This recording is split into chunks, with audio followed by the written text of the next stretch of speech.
Hi welcome back to my channel. இந்த வீடியோவில் recent டைமில் இந்தியாவில் க்ரோ ஆகிட்டு இருக்க செக்டரான வேஸ்ட் மேனேஜ்மெண்ட் ரீசைக்ளிங் செக்டரை பற்றியும் அந்த செக்டரில் இருக்க ஸ்டாக்ஸுக்கு என்ன மாதிரி க்ரோத் இருக்குது அப்படிங்கிறத பற்றி தான் இந்த வீடியோவில் பேச போகிறேன். வாங்க வீடியோக்கு போகலாம்.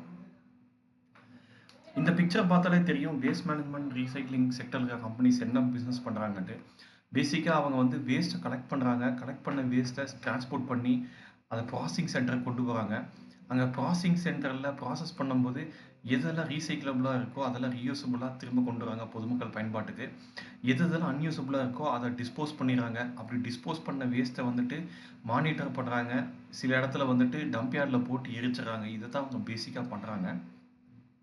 இந்த செக்டர் பார்த்தீங்கன்னா ரீசெண்ட் இயர்ஸில் வந்துட்டு ஸ்லோ அண்ட் ஸ்டடியாக க்ரோ ஆகிறதுக்கு ஒரு ரீசன் என்னவா நான் பார்க்குறேன்னா, இந்த செக்டரில் இருக்க கம்பெனிஸ் கிடைச்ச டெக்னாலஜிக்கல் அட்வான்ஸ்மெண்ட்ஸ் ஒரு மெயின் ரீசனாக பார்க்குறேன். அது மட்டும் இல்லாமல் பொதுமக்களுக்கு ரீசெண்ட் டைமில் இது சம்மந்தமாக கிடைத்த விழிப்புணர்வு ஒரு காரணம். அதாவது வேஸ்ட்டை சரியாக மேனேஜ் பண்ணதுனால எப்படி என்விரான்மெண்ட் பாதிப்படையுது, அப்படி பாதிப்படைகிறதுனால பொதுமக்களோட ஹெல்த் எப்படி பாதிப்படையுதுங்கிறத சம்மந்தமாக சமூக ஆர்வலர்களும் சரி, என்விரான்மெண்டலிஸ்ட்டும் சரி நான் தொடர்ந்து பரப்புரை செஞ்சுட்டே வந்தாங்க. அதுவும் ஒரு சிக்னிஃபிகண்ட் ரோல் ப்ளே பண்ணியிருக்குன்னு நினைக்கிறேன் இந்த செக்டரோட க்ரோத்துக்கு. ஃபைனலி கவர்மெண்ட்டோட ரெகுலேட்டரி இனிஷியேட்டிவ்ஸ், அதுவும் குறிப்பாக 2014 கொண்டு வந்த clean India mission, Swachh Bharat Abhiyan, அப்புறம் 2016 கொண்டு வந்த பிளாஸ்டிக் வேஸ்ட் மேனேஜ்மெண்ட் ஆக்ட், அப்புறம் சாலிட் வேஸ்ட் மேனேஜ்மெண்ட் ஆக்ட் போன்ற ரெகுலேட்டரி இனிஷியேட்டிவ்ஸும் ஒரு சிக்னிஃபிகண்ட் ரோல் ப்ளே பண்ணியிருக்கு இந்த செக்டரோட க்ரோத்துக்கு.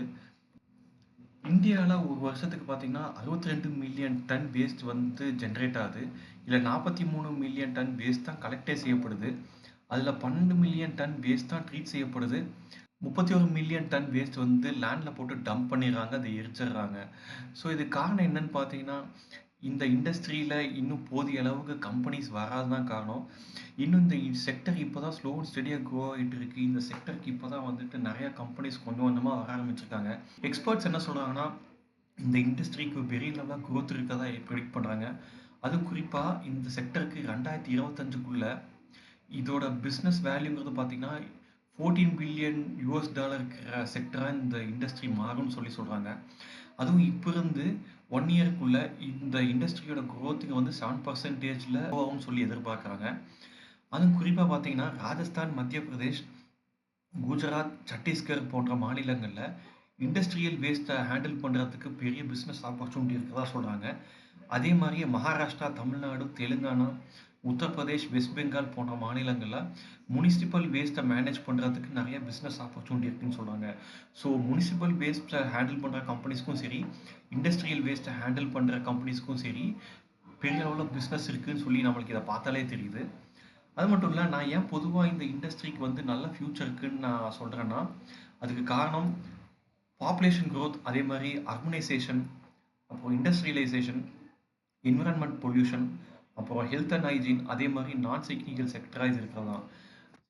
பாப்புலேஷன் வந்துட்டு நாளுக்கு நாள் அதிகரிச்சுட்டே தான் போயிட்டு இருக்கு. ஒரு காலத்தில் வந்து செகண்ட் ஹையஸ்ட் பாப்புலேஷன் இருந்த நம்ம நாடு இன்னைக்கு வந்து ஃபர்ஸ்ட் பிளேஸுக்கு போயிட்டாங்க. நம்மளோட பாப்புலேஷன் இப்போ நாட்டை 140 கோடி பக்கம் தொட்டிருக்குன்னு நினைக்கிறேன். ஸோ இது வருடத்துக்கு வருடம் அதிகரிக்குன்னு தான் எதிர்பார்க்குறாங்களே தவிர இது குறையுமோ இல்லாத்தையும் அதே லெவலில் ஸ்டாக்னேட் ஆகும்னு யாருமே சொல்லலை. ஸோ இது ஒரியிங் பாயிண்ட்டாக இருந்தால் கூட இந்த வேஸ்ட் மேனேஜ்மெண்ட் கம்பெனிஸ்க்கு இதுலேருந்து பிஸ்னஸ் இருக்குது. ரீசன் ஏன்னா அதிக பாப்புலேஷன் வரும்போது அதிக கன்சம்ஷன் இருக்கும். ஸோ அப்போ அதிக கன்சம்ஷன் இருக்கும்போது அதிக வேஸ்ட் இருக்கும். ஸோ அப்போ அதிக வேஸ்ட் ஆகும்போது அதை ப்ராசஸ் பண்ணுறதுக்கு அதிக வேஸ்ட் மேனேஜ்மெண்ட் கம்பெனிஸ் தேவைப்படும். அவங்களுக்கு பிஸ்னஸ் ஜாஸ்தி ஆகும். நாளுக்கு நாள் பார்த்தீங்கன்னா இண்டஸ்ட்ரியலைசேஷன்கிறது வந்து அதிகரிச்சுக்கிட்டே தான் போகுது. ஸோ அப்படி இண்டஸ்ட்ரி அதிகரிக்கும் போது இண்டஸ்ட்ரியிலேருந்து வர வேஸ்ட்டும் வந்து சிக்னிஃபிகண்ட்டாக ஜாஸ்தி ஆகுது. ஸோ அப்போ இண்டஸ்ட்ரியிலேருந்து வர வேஸ்ட்டை வந்து எடுத்து ப்ராசஸ் பண்ணுறதுக்கு வேஸ்ட் மேனேஜ்மெண்ட் கம்பெனிஸோட உதவி இல்லாமல் பண்ணவே முடியாது. ஸோ என்விரான்மெண்ட்டை ப்ரொடெக்ட் பண்ணுறதுக்கும் சரி, ஒரு ஹைஜீனான என்விரான்மெண்ட் கொடுக்கறதுக்கும் சரி, இந்த வேஸ்ட் மேனேஜ்மெண்ட் கம்பெனிஸோட ரோல் வந்து இம்பார்ட்டண்ட்டாக நான் ஃபீல் பண்ணுறேன். ஸோ இண்டஸ்ட்ரியல் வேஸ்ட்னாலையும் அதே மாதிரி முனிசிபல் வேஸ்ட்னாலையும் என்விரான்மெண்ட் வந்து பெருமளவில் பாதிப்படையுது. ஸோ என்விரான்மெண்ட் அதிக அளவு பாதிப்படையாமல் இருக்கணும், நிலத்தடி நீர் மாசுபடாமல் இருக்கணும், நிலம் வந்து மாசுபடாமல் இருக்கணும்னா வேஸ்ட் மேனேஜ்மெண்ட் கம்பெனிஸ் வந்து அதிக அளவில் வேஸ்ட் ஹேண்டில் பண்ணி ஆகணும். ஸோ அப்போ தான் வந்து என்விரான்மெண்ட்டுங்கிறது வந்து நல்லா இருக்கும். ஸோ அப்படி இந்த என்விரான்மெண்ட்டுங்கிறது நல்லா இருந்தால் தான் மக்கள் வந்து ஹெல்த்தியாகவும் ஹைஜீனாகவும் இருக்க முடியும். இன்றைக்கி இந்தியா வந்து 5th லார்ஜஸ்ட் எக்கனாமி இருக்கிற கண்ட்ரியாக இருக்குது. நம்ம 4த் பிளேஸ் 3rd பிளேஸ் போகணும்னா அதிக அளவு நம்ம உற்பத்தியை வந்து மேற்கொள்ளணும். அப்படி அதிக அளவு உற்பத்தி மேற்கொள்ளணும்னா அதிக அளவு மேன் பவர் வந்து கடுமையாக உழைக்கணும். ஸோ ஹெல்த்தியாக ஹைஜீனாக இல்லாத மக்களால் வந்து உழைக்க முடியாது. ஸோ அப்படி உழைக்க முடியலாட்டி நம்மளால் வந்துட்டு அதிக அளவு ப்ரொடக்ஷன் கொடுக்க முடியாது. அப்படி அதிக அளவு ப்ரொடக்ஷன் கொடுக்கலன்னா நம்மளோட எக்கனாமி 5th 4th 3rd சொல்லி மேலே போகாது. அபவ் ஆல் இது ஒரு நான் சைக்ளிக்கல் செக்டராக நான் பார்க்குறேன். ரீசன் என்ன, பாப்புலேஷன் க்ரோ ஆக உங்களுக்கு முனிசிபல் வேஸ்ட்டும் ஜாஸ்தி ஆகுது, இண்டஸ்ட்ரி க்ரோ ஆக இண்டஸ்ட்ரியல் வேஸ்ட்டும் ஜாஸ்தி ஆகிட்டே தான் இருக்குது. ஸோ மக்கள் டெய்லி பிளாஸ்டிக் யூஸ் பண்ணுறதையும் குறைக்க போகிறது கிடையாது, இண்டஸ்ட்ரி டெய்லி அவங்க வந்துட்டு பொல்யூட் பண்ணுறதையும் ஸ்டாப் பண்ண போகிறது கிடையாது, குறைக்கவும் போகிறது கிடையாது. ஸோ அப்படி இருக்கும்போது இந்த செக்டரில் இருக்கிற கம்பெனிஸ்க்கு வந்துட்டு பிஸ்னஸுங்க வந்து டெய்லி பேசிஸில் த்ரூ த இயரில் இருந்துக்கிட்டே தான் இருக்கும். ஸோ இதனால தான் நம்புகிறேன் இந்த வேஸ்ட் மேனேஜ்மெண்ட் செக்டருங்கிறது வந்து இந்தியாவில் க்ரோ ஆகும். ஸோ இந்த செக்டரில் பிஸ்னஸை எடுத்து பண்ணுற கம்பெனிஸ்க்கு வந்துட்டு நல்ல எதிர்காலம் இருக்குன்னு நம்புகிறேன். அது மட்டும் கிடையாது, Indian central pollution control board என்ன சொல்கிறாங்கன்னா, இப்போ நம்ம வந்து 62 மில்லியன் டன் வேஸ்ட்டை வந்து ஒரு வருஷத்துக்கு நம்ம வந்துட்டு ஜென்ரேட் பண்ணுறோம். இது வந்து பை 2030க்குள்ள 165 மில்லியன் டன் அதிகரிக்கும்னு எதிர்பார்க்குறாங்க. அது காரணம் என்ன, ரைசிங் பாப்புலேஷன், இண்டஸ்ட்ரியலைசேஷன் தான். அதுவும் குறிப்பாக பார்த்தீங்கன்னா அசாடியஸ் பிளாஸ்டிக், வேஸ்ட், பயோமெடிக்கல் வேஸ்ட் வந்து அதிக லெவலில் வரும்னு எதிர்பார்க்குறாங்க. ஸோ அப்படி இருக்கும்போது அந்த இதெல்லாம் எடுத்து அதை வந்து ப்ராசஸ் பண்ண வேண்டியது அவசியம். ஸோ அதுக்கு இந்த வேஸ்ட் மேனேஜ்மெண்ட் கம்பெனி, ரீசைக்ளிங் கம்பெனியோட உதவிங்கிறது கட்டாயம் தேவைப்படுது. ஸோ அப்போ அவங்களோட பிஸ்னஸுங்கிறது வந்துட்டு வரப்போகிற ஆண்டுகளில் வந்து அதிகரிக்குங்கிறத தான் இதை காட்டுதே தவிர இந்த ரிப்போர்ட் வந்து குறையுங்கிறத காட்டல. ஸோ இந்த காரணத்தினால தான் இந்த செக்டர் காலத்தில் வந்துட்டு பர்ஃபார்ம் பண்ணணும்னு நான் எதிர்பார்க்குறேன்.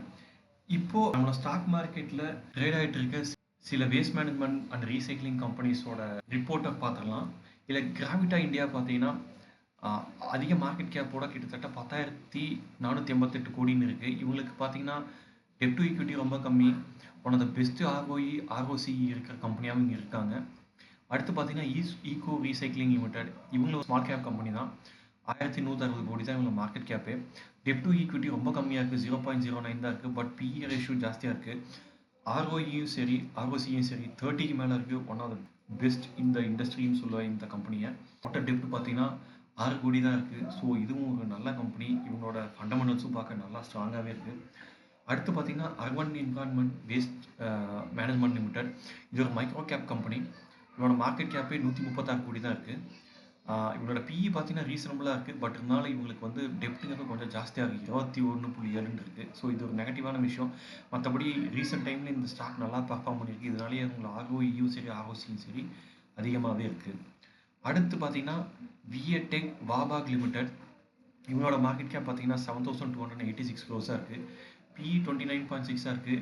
டெப்ட் டு ஈக்விட்டி கம்மியாக தான் இருக்குது, 0.16. ஆர்ஓஇ 14.5, ஆர்ஓசி 20.5 இருக்குது. டெப்ட்டுங்கிறது 289 க்ரோஸ் தான், இதுவும் நெக்லிஜிபிள் டெப்ட் தான். அடுத்து ஆண்டனி வேஸ்ட் ஹேண்ட்லிங் செல் லிமிடெட், இவங்க வந்து இண்டஸ்ட்ரி வேஸ்ட்டும் ஹேண்டில் பண்ணுறாங்க, முனிசிபல் வேஸ்ட்டையும் ஹேண்டில் பண்ணுற கம்பெனி. இவங்களோட மார்க்கெட் கேப் பார்த்தீங்கன்னா 1360 கோடி பக்கம் இருக்குது. பிஇ பார்த்தீங்கன்னா ஒன் ஆஃப் த பெஸ்ட்டாக இருக்குது இந்த லிஸ்ட்லேயே, 15.8 ரொம்ப கம்மியாக இருக்குது. டெப்ட் டு ஈக்விட்டி பார்த்தீங்கன்னா 0.78 இருக்குது, இதுவும் நெக்லிஜிபிள் தான். ஆர்ஓஇ 16.3, ஆர்ஓசி 13.9 இருக்குது. டெப்ட் 447 க்ரோஸாக இருக்குது. அடுத்து பார்த்தீங்கன்னா இஎம்எஸ் லிமிடெட், இவங்களோட மார்க்கெட் கேப் 3000 க்ரோஸாக இருக்குது. இவங்களோட பிஇ பார்த்தீங்கன்னா 20.1 சொல்லி ரீசனபுளாக தான் இருக்குது. டெப்ட் ரொம்ப கம்மியாக இருக்குது, 0.09% தான் இருக்குது டெப்ட் டு ஈக்விட்டி. ஆர்ஓஇ 23.7 ஆகும், ஆர்ஓசி 30.3 இருக்குது. டோட்டல் டெப்ட் 70 க்ரோஸ் தான், இதுவும் ஃபண்டமெண்டல், இந்த கம்பெனியோட ஃபண்டமெண்டலும் பார்க்க நல்லாவே இருக்குது. அடுத்து பார்த்தீங்கன்னா பகத்தி ரீசைக்ளிங் இண்டஸ்ட்ரீஸ் லிமிடெட், இந்த லிஸ்ட்லேயே வந்துட்டு ஃபண்டமெண்டல்ஸ் கொஞ்சம் வீக்காக இருக்கிற கம்பெனி இவங்க தான். இது ஒரு micro cap company, market cap பார்த்தீங்கன்னா 335 க்ரோஸ் தான் இருக்குது. பிஇ ஜாஸ்தியாக இருக்குது. டெப்ட் டு ஈக்விட்டி பார்த்தீங்கன்னா 2.38 இருக்குது, விச் இஸ் டூ மச்.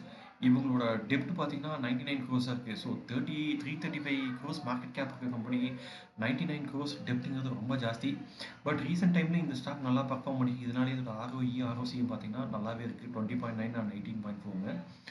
அடுத்து பார்த்தீங்கன்னா ஐஓஎன் எக்ஸ்சேஞ்ச் இந்தியா லிமிடெட், இதுவும் வந்து செகண்ட் பிக்கஸ்ட் கம்பெனி இந்த செக்டரில்.